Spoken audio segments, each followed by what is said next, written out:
Chapter 4, Gathering the Crew, the Montgomery Brothers and Pre-Crime Tension. Every plan needs accomplices, and Tony Carruthers didn't have to look far. In the mid-1990s Memphis street scene there was no shortage of tough characters, but two names would come to define the next act: James and Jonathan Montgomery. Jonathan, Lulu, Montgomery may sound harmless, but he was anything but. He and his older brother James grew up in the same neighborhoods as Tony, with the same exposure to hustle culture and violence. When they crossed paths behind bars, a grim partnership was born. According to court records, Jonathan, Lulu, Montgomery, James's brother, was at the scene of a drive-by shooting and later hopped into a car with Tony, proof that these men moved in the same circles long before the murders. In prison the brothers and Tony bonded over their shared ambitions.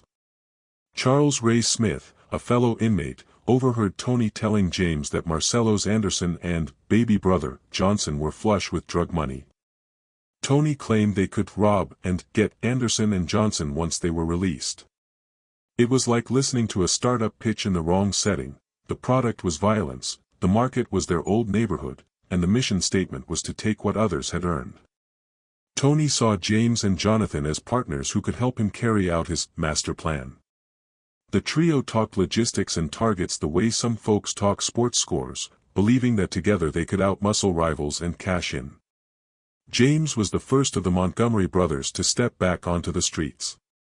On January 11, 1994 he walked out of prison. Instead of laying low, he confronted Andre, baby brother, Johnson, and declared that he was reclaiming the neighborhood. "It was my neighborhood before I left, and now I'm back and it's my neighborhood again," he said. He even asked Johnson if he wanted to go to war about this neighborhood. When Johnson declined, James escalated the bravado, warning that he felt like he was about to blow Johnson's brains out. Not exactly the neighborly welcome home you expect when someone returns from prison. His threats revealed he wanted to assert dominance, and word of his outburst spread quickly. The tension only grew after that declaration.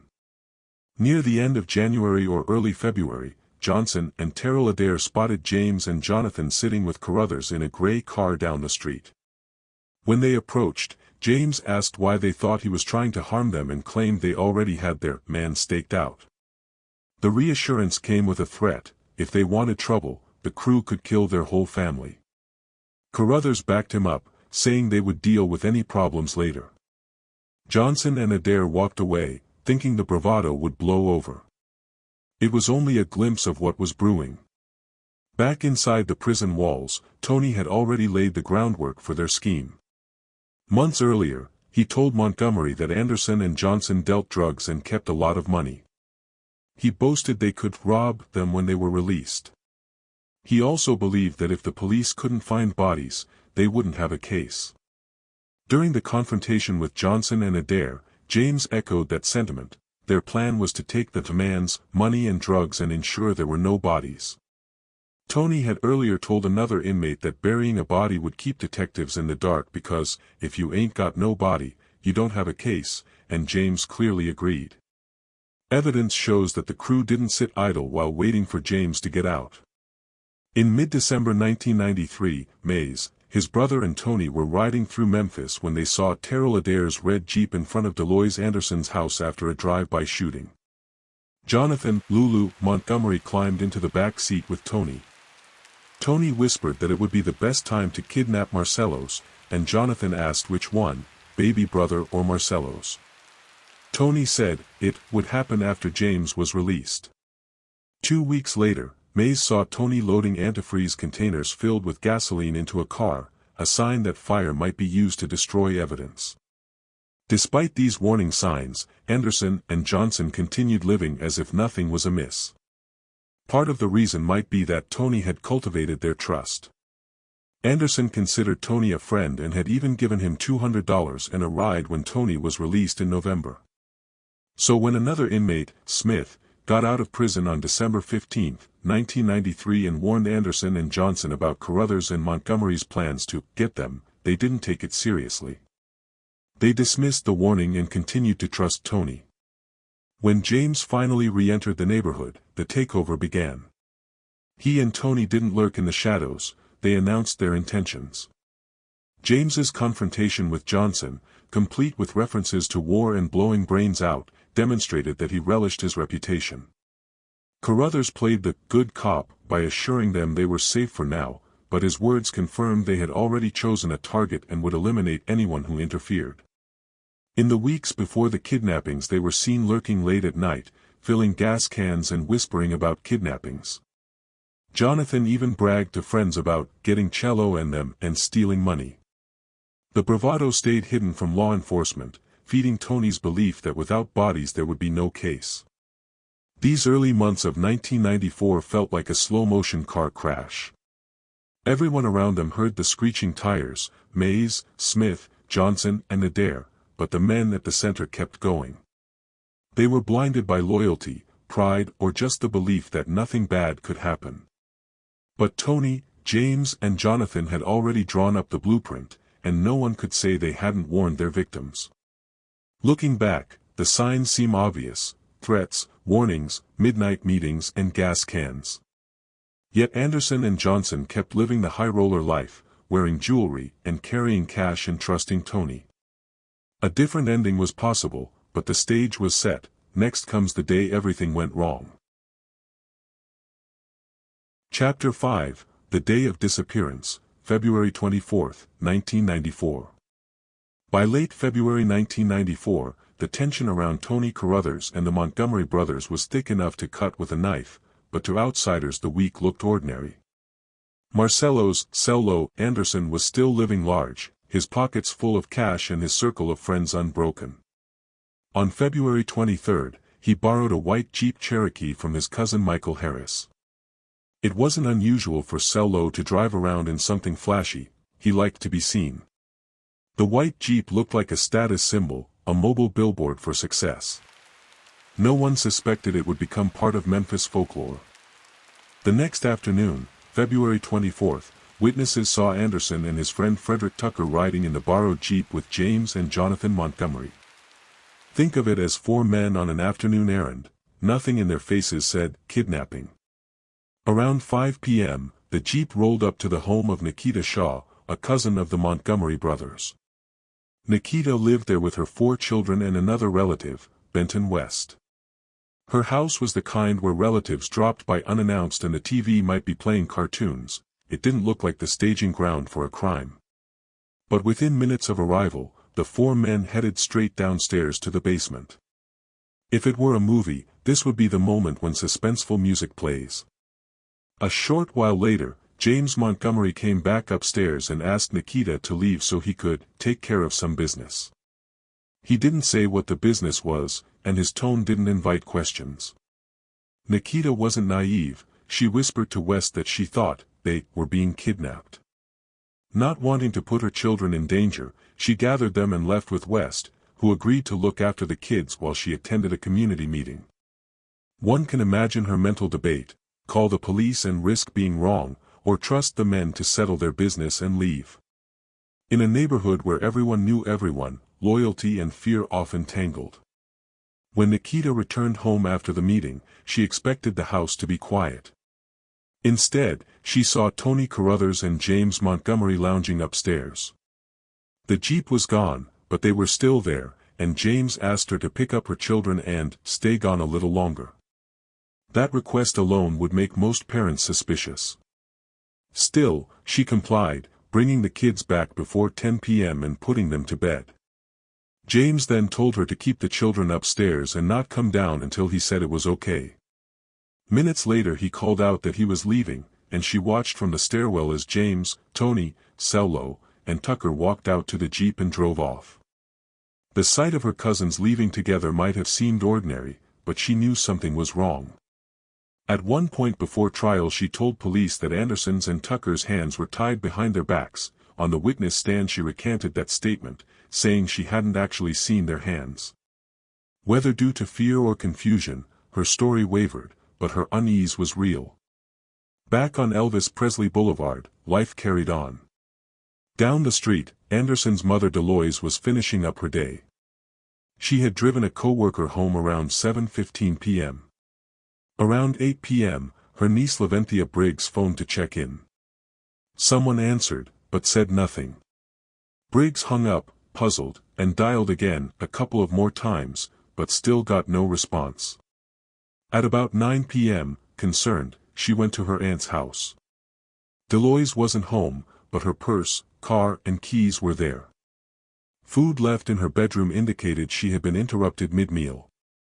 Dishes half-eaten, a fork abandoned, it was as if she stood up expecting to return in seconds. Briggs assumed her aunt would walk in soon and went to bed, unaware of the horror unfolding. Meanwhile, the borrowed Jeep with its 4 occupants was leaving Nikita's neighborhood.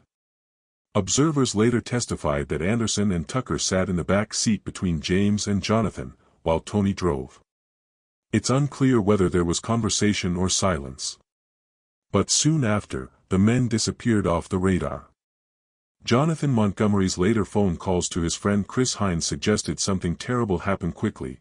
At 8:45 p.m. he beeped Hines and said, "Man, we got them folks," and talked about stealing $200,000. He told Hines they were at a cemetery on Elvis Presley Boulevard and that a NR had to kill them folks. James even beeped in during the call, confirming his brother's bravado. This gossip foreshadowed the horror about to be uncovered. Late that night, Laventhia Briggs slept uneasily, unaware that her aunt and cousin were already gone. Around 2:40 a.m. the Jeep Anderson had borrowed was found burning in northern Mississippi. Law enforcement contacted Michael Harris, who called Deloise's home around 3:30 a.m. The family realized that both Deloise and Marcello's were missing and filed a report later that day.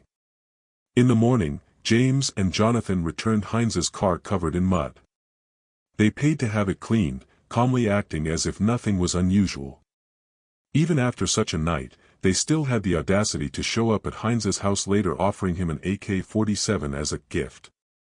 Looking back, the timeline feels like a domino cascade: a borrowed Jeep, a basement meeting, a suspicious phone call, a burning vehicle, and a family left waiting for loved ones who would never come home. What makes this story even more chilling is how mundane the hours of February 24 seemed until the moment everything unraveled. Anderson thought he was hanging out with friends. Deloise left her food half-eaten. Nikita tried to protect her children while staying out of her cousin's way. Nobody called the police during those crucial hours, partly out of trust and partly out of fear. The day of disappearance was the moment when Tony's master plan moved from whispered jokes in a prison yard to real-world horror. In the next chapter, we'll follow the events that occurred after the Jeep drove away and the frantic search for the missing. Chapter 6, Kidnapping and Murder, What Happened That Night. The sun was setting on February 24, 1994. In the last chapter we followed Marcello's Cello Anderson, his friend Frederick, Freddie, Tucker and the Montgomery brothers as they disappeared into the basement of their cousin Nikita's house. We also heard about Deloise Anderson, Cello's mother, who stopped in the middle of dinner and never came home. That uneasy feeling in your stomach? You're right to have it. Things were about to go from weird to horrific. Months before this night, Tony Carruthers had boasted to an inmate named Alfredo Shaw that he had a sweet plan. According to Shaw, Carruthers told him on a 3-way call that if he joined in on a robbery-murder plot, everyone involved would pocket $100,000 and a kilogram of cocaine. Carruthers promised the job would be clean and profitable, and he said the streets were going to pay him. Shaw was tempted but skeptical. Carruthers explained that without bodies the police would have no case, echoing his grim motto, "If you ain't got no body, you don't have a case." This is important because it reveals the mindset that guided what came next. On the afternoon of February 24, witnesses saw the white Jeep Cherokee bouncing through Memphis with Cello, Freddie and the Montgomery brothers inside. By dusk the group arrived at Nikita Shaw's house. They went downstairs, asked Nikita to leave for a while, and waited. When she returned later that night, she saw Tony Carruthers and James Montgomery standing around, uneasy. Cello and Freddie were still there too, but something was off. Soon all 4 men climbed back into the Jeep and drove away. Nikita initially told police she saw Cello and Freddie's hands tied behind their backs when they left, though she later recanted this detail. Whatever she saw, fear kept her silent. Alfredo Shaw later testified that Carruthers confessed everything in the jail's law library. According to Shaw, Carruthers and the Montgomery brothers drove to Deloise Anderson's house looking for Cello and his money. When Sello wasn't there, Carruthers made Deloise call her son and tell him to come home because something important was up. Once Sello arrived with Freddie, the defendants pulled guns, forced Sello, Freddie and Deloise into the jeep and took off. They headed south, crossing into Mississippi. In a remote spot they stopped the jeep. Shaw said that Tony, James and Jonathan ordered Sello and Freddie out of the vehicle and shot them. Sello was hit several times, Freddie too. The killers then splashed gasoline over the jeep and set it alight, watching the fire erase evidence. One of the victims may have still been alive as flames licked the vehicle. But the plan wasn't over. The three men dragged Sello and Freddie back to a stolen vehicle, where an injured but conscious Cello would endure even greater terror on the trip home. According to Shaw, after torching the jeep, the defendants returned to Memphis in a stolen car. They drove straight to West Tennessee Veterans Cemetery, a place Carruthers knew from his prison work detail. It was quiet, dark and, in their minds, the perfect hiding spot. At the grave they had prepared, they threw Cello and Freddie into the pit and began shoveling dirt. Sello had been shot and paralyzed but was still conscious. As dirt hit his face he gasped for air, literally drowning in his own blood. Deloise watched in horror as they buried her son. When she began screaming, one of the killers snapped that she'd better shut up or she would die like her son. Then they pushed her into the same grave. The chilling detail that all three victims were buried alive comes not from a Gothic novel but from the medical examiner, Dr. O.C. Smith, who told the court none of them died instantly and all suffered horribly. Even Freddie, who had been shot in the chest, could have survived if he had received medical care. Instead he choked and bled into his lungs and abdominal cavity. Carruthers told Shaw that their plan would have worked if a young accomplice hadn't run his mouth. He bragged that the murders were a hit ordered by Terry and Jerry Durham because Sello and baby brother Johnson had stolen from them. For Carruthers and the Montgomerys it was about money and power, not loyalty. They believed that burning the jeep and hiding the bodies meant no one would ever connect them to the crime. It was the ultimate gamble, people were currency to them. To make matters worse, Shaw said Carruthers had promised him riches for helping. $100,000 and a kilo of cocaine are tempting lures in the drug world. Shaw ultimately refused, but he admitted that Carruthers had threatened him and his family when he later tried to recant his story. When Carruthers cross-examined him at trial, yes, Carruthers represented himself, he tried to paint Shaw as a liar, but the jury believed enough of Shaw's account to convict. Meanwhile, friends and family began to worry. Around 8 p.m. Laventhia Briggs, Deloise's niece, kept calling her aunt's house. Someone picked up the phone but said nothing.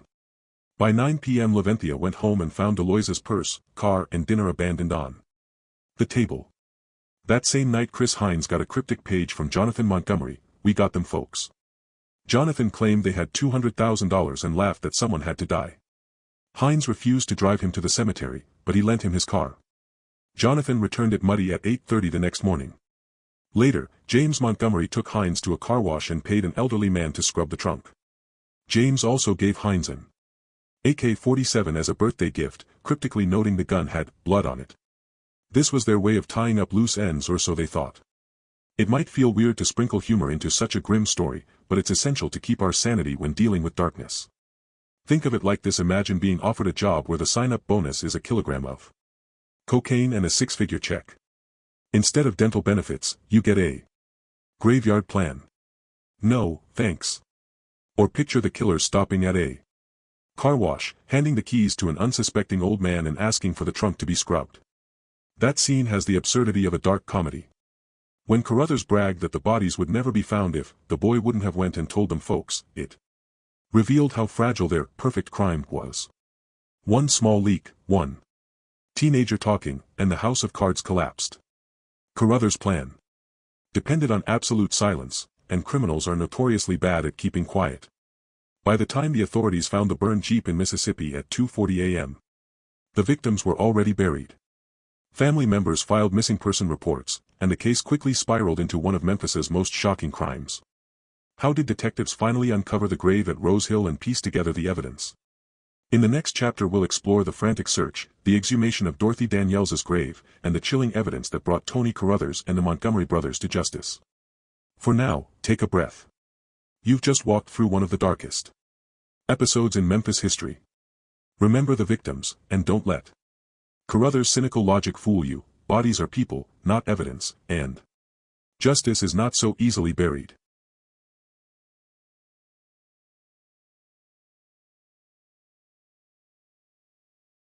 Chapter 7, Missing Persons and a Burned Jeep. We closed the last chapter with the gruesome scene at the cemetery. The killers buried their victims under a pressed-wood vault, believing no one would ever find them. But outside their twisted world, loved ones were already growing worried.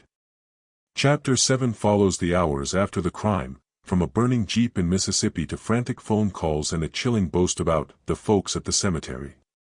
It's another dark step in the story, told with the same calm, conversational style, and yes, a little bit of humor, because sometimes you need a flashlight when you're walking into the dark. At around 2:40 a.m. on February 25, 1994, a Mississippi law enforcement officer came upon a flaming heap at the side of a road. It was the white Jeep Cherokee that Marcello's Cello Anderson had borrowed from his cousin Michael Harris. The vehicle was destroyed by fire. Whoever torched it hoped the blaze would erase evidence of a crime. But in true horror movie fashion, the burned-out shell became the clue that told investigators something terrible had happened. The time of the burning matters. Only hours earlier, witnesses saw Cello and Freddie Tucker riding in the Jeep with James and Jonathan Montgomery. Now the Jeep was a charred husk, far from Memphis. When law enforcement notified Harris around 3:30 a.m., he made a worried call to Deloise Anderson's home. That call set off a wave of panic that rippled through the family. While the killers were dumping bodies in a grave, Cello's cousin Laventhia Briggs was trying to reach her aunt. Around 8 p.m. on February 24th, she phoned Deloise's house. Someone picked up but said nothing. It might have been Deloise, forced to sit quietly by her captors. Laventhia hung up and called back a couple more times but still got no answer. Growing uneasy, she drove to her aunt's house around 9 p.m. The front door was locked, but Deloise's purse, car keys and dinner were still inside. Food left on the bed suggested she had been interrupted mid-meal. Laventhia assumed her aunt would return soon and went to bed, unaware that Deloise was already in grave danger. The next morning the worry became terror. When Harris called to say the Jeep had been found burned, Laventhia realized that both Cello and Deloise were missing. She filed a missing person report later that day. Meanwhile, friends and relatives spread the word, asking if anyone had seen them. Rumors flew around the neighborhood, but no one knew the truth. The police didn't yet understand the magnitude of the crime. To them it was simply a burned vehicle and two missing adults. Even Laventhia clung to hope that her aunt and cousin were hiding out somewhere, perhaps laying low because of the drug business. That hope would soon be shattered. On the night of the kidnappings, another phone began beeping. Remember beepers? In 1994 they were the height of cool. Around 8:45 p.m., Chris Hines, a friend of the Montgomery brothers, received a page from Jonathan Lulu Montgomery. Hines called back and Jonathan greeted him with a shocking statement, "Man, an asterisk asterisk asterisk asterisk are got them folks." When Hines asked who he meant, Jonathan replied, "Cello and them," and bragged that they had stolen $200,000. Jonathan suggested they meet in person. When he arrived at Hines's house around 9 p.m., he escalated his boast, proclaiming, "Man, we got them folks out at the cemetery on Elvis Presley Boulevard, and we got $200,000. Man, a nigga had to kill them folks." The audacity is staggering. He had just buried people alive and was already telling friends about it like he'd won a prize. He even asked Hines to drive him to the cemetery to show off. Hines, sensing something was terribly wrong, refused. He wasn't about to become an accessory to murder. But he did lend Jonathan his car, a favor he quickly regretted. Jonathan promised to return the car in an hour, but it didn't come back until 8:30 a.m. the next morning. The car was very muddy, the kind of mud you get from driving through a cemetery after a rain. When Hines confronted him, Jonathan acted paranoid and nervous, muttering that they had to kill some people. Hines's story gives us a glimpse into the killer's mindset after the murders. They were paranoid yet strangely casual. James Montgomery and Carruthers even took Hines to a car wash to have his car cleaned as a birthday present. They paid an elderly man to scrub the trunk and interior. Imagine the scene, two young men who have just buried 3 people alive, making small talk while an old man washes away traces of the crime. It's like something out of a dark comedy. James later gave Hines an AK-47 rifle, telling him the gun had blood on it. Hines interpreted this to mean someone had been shot with the weapon. The casual way the Montgomerys treated murder shocked even their friends. Hines didn't go to the police that night because he feared for his own life, but the conversation gnawed at him. Let's pause for a light moment. If you're under 30, you might not remember beepers. These little devices would flash numbers, and you'd run to the nearest pay phone to call back. Jonathan's use of a beeper to broadcast a murder confession is so 90s it hurts. Today he would have accidentally posted it to his social media story, complete with a blurry selfie in front of the grave. Even in the darkest stories, there are moments of absurdity that remind us how human beings can be both evil and ridiculous. The $200,000 claim is another example. Jonathan bragged about a big score, but there is no evidence the killers recovered anything close to that amount. Marcello's Anderson did carry large sums of cash and kept money in his mother's attic, but his body was found with no jewelry and no cash. Either the killers were lying to impress Hines, or the money vanished like the Jeep. Back at Deloise's house, the family's panic continued to grow. Laventhia. Briggs and Michael Harris filed missing person reports and began pushing police for answers. Officers asked routine questions: did Deloise have enemies? Was Cello involved in anything dangerous? They checked hospitals and jails, but there were no records of either of them. The burned Jeep became their biggest lead. Investigators wondered why the vehicle had been taken across state lines and torched. For the next week, family members oscillated between hope and despair. The neighborhood buzzed with rumors. Some said Cello had skipped town with drug money. Others whispered that the Montgomery brothers were involved. Jonathan's boast at the car wash started to circulate.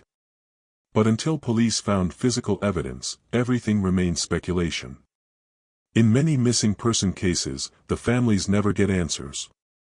Here, the answers came quickly but were more gruesome than anyone expected. On March 3, Detective Jack Ruby discovered the hidden grave at Rose Hill Cemetery based on Jonathan's directions. Authorities exhumed Dorothy Daniels's casket and found the bodies of Marcello's Anderson, Deloise Anderson and Frederick Tucker buried beneath.